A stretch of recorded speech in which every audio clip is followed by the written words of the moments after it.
Ai rồi lấy chảo lo nè. Cứ đã lấy chảo lo là.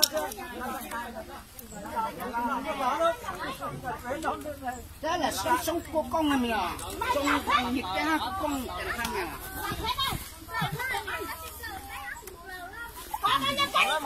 Ôi giờ luôn làm trình còn tôi phải chạy luôn mua nữa. Chạy luôn cái gì. Mày làm thế đó, ba không được ai. Nào tiền rốt của anh bắt Mày biết ta nè. Nó rồi xe cả cứng vào này to này con. Các bạn này, các cứng vào này to này các xe các tấm này. Bố mẹ mày nè. Bố mẹ nè. Nhớ rồi chưa? Tao định cho bố này về. Bố mẹ có chồng đi. Lúc chế của lạ. Cái lúc cái bố mô lia mô é Cả quái để cao trọng đồng tin là cách tên là gì nhớ hai cái này à tế lâu nhiều tao đến mày đó mày ở nó phòng đi mày không ở đâu à đến đâu rồi mày làm bao nhiêu lần làm hết ta không được ăn đây à ăn nào ai làm mày à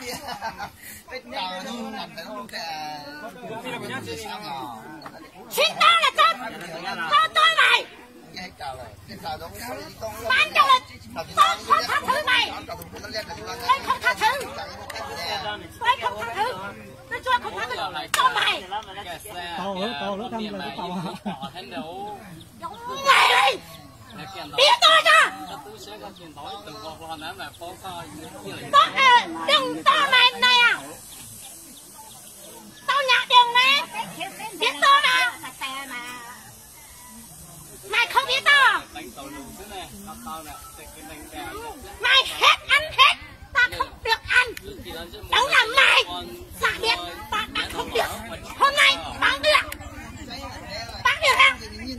chạy đi trong sáng ghét là bây giờ lỗ chết đây cú lú cái lò cái đi mày đi trong sáng chỉ bún chè yêu hậu chừng lỗ thì xin chè gì nữa thấy trên tối này tôi chỉ là chè ổn gì là sẽ mày không ăn canh đâu ăn cào không có canh đâu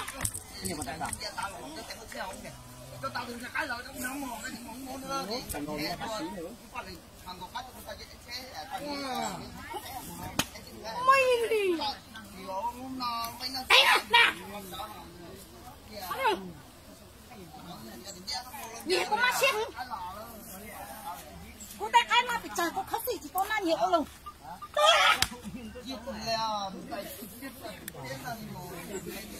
mày ăn hết tôi không được ăn mày biết tao mà tao đã từng tao ở đây à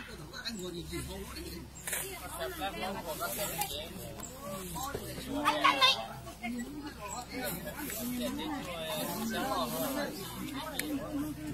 đây nè đây nè lấy tao nè xuân đầu chẳng mẹ mình nhau chết rồi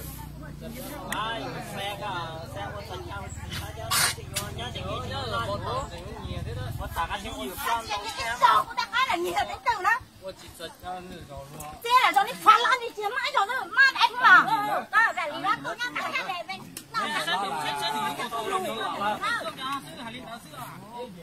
bây giờ nhiều là nhầm được ra cao là nó gì của tay là tay ra hết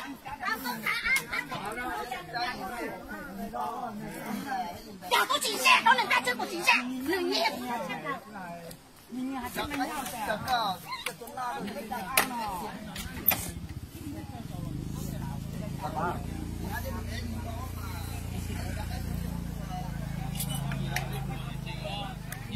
chị ra để lúc em của trong này là chị ra đấy à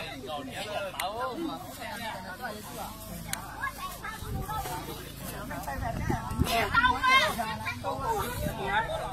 mua rồi đấy thì nhớ là cười cái là được xe ở đây cái con tí cái là con gì không à con lìa con buông à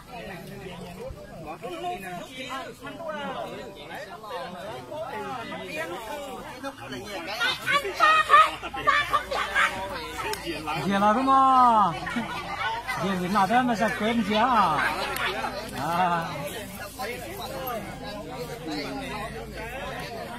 Đây nhà còn chỉ chúa này à? Chúa này, chú chỉ với này là nào á?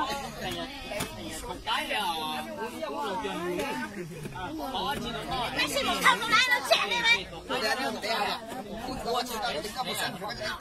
Thành câu à.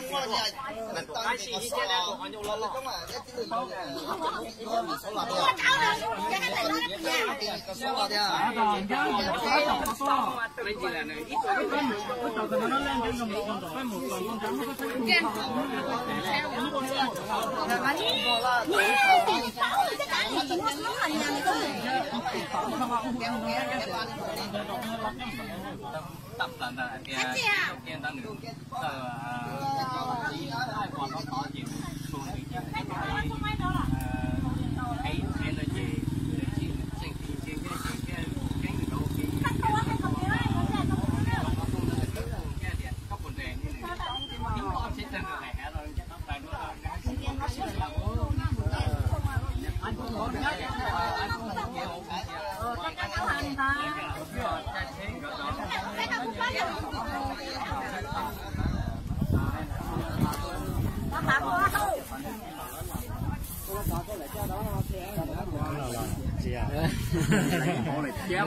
chém một tài chỉ lại ô lấy để xót đây là bọ là không flow này là lên chia flow này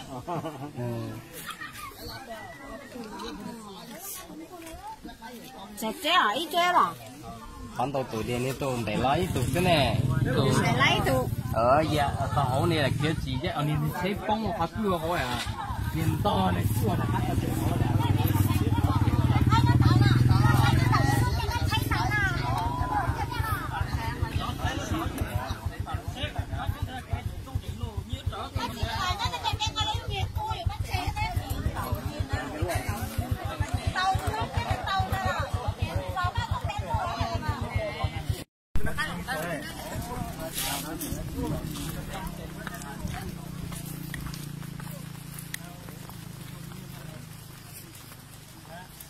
Không phải lần đâu, mày nói là hai lần không phải đâu.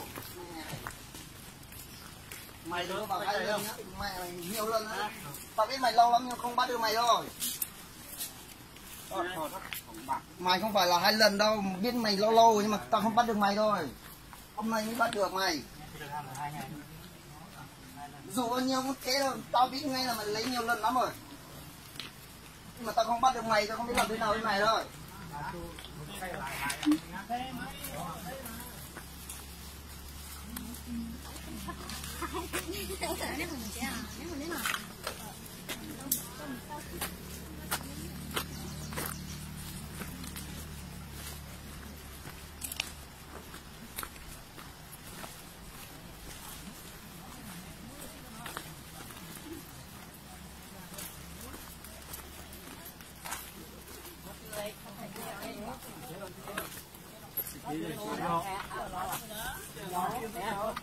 Chắc lấy cái nó chia kê nó có dưa mà nó lúc này có đồng gì là nên tao muốn nói chưa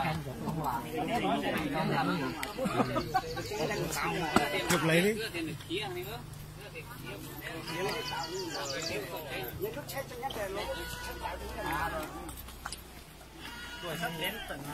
Sắp đến sao? Sắp đến sao đấy? Này, đúng rồi.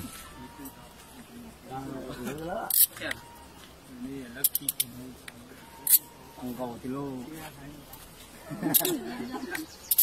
Bỏ.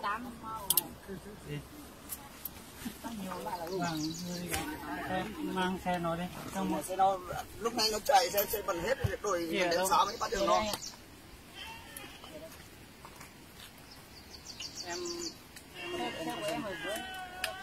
Cái xe băng này đi một người đi like nó ở đây này.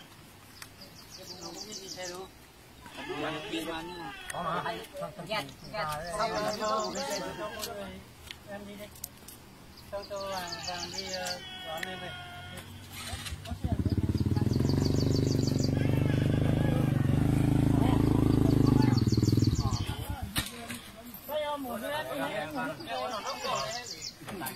ở đây tướng này có chưa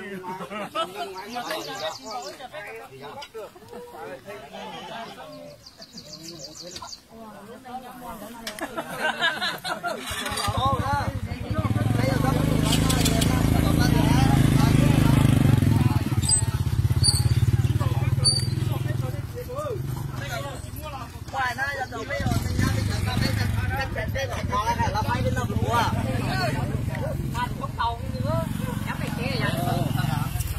có thả mà nhiều cơ mà cái tiếng cái là ý nghĩa cái là